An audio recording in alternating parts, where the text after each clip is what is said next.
Hello. अरे काय भाव आहे रे आज सोयाबीनले? अरे वाळत नाही का रे बा?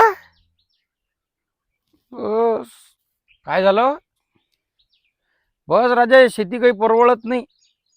सरकार काही साथ देत नाही आपल्या शेतकऱ्याला.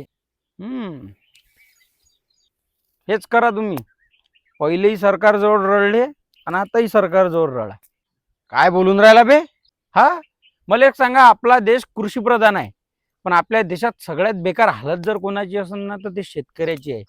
आणि त्याला कारणीभूतही स्वतः शेतकरी आहे. कसा काय? संघटन संघटन कुठं आहे आपलं? एखाद्या शेतकऱ्याचा माल जर एखादा व्यापारी सोडून देत असेल ना, त्याला दुसरा शेतकरी मदत नाही करत, त्याच्यावर तो हसते. एखाद्या शेतकऱ्याची लाईन गेली असन आणि त्याला पाणी द्यायचं असन शेतात, आणि तो दुसऱ्या शेतकऱ्याला मदत मागत असन, तर दुसरा शेतकरी त्याला काय म्हणते? तू तुझ्या पाय रे बा, माय काही पाणी नाही आहे, तू जा डीपीवर लाईन दुरुस्त कर. संघटन कुठं आहे आपलं? नोकरीवाल्याचे जर पगार नाही झाले तर ते मोर्चे काढतात. व्यापाऱ्याचं जर काही झालं तर तेही मोर्चा काढतात. मग शेतकरी एकत्र येऊन मोर्चा कोणी काढून राहिला?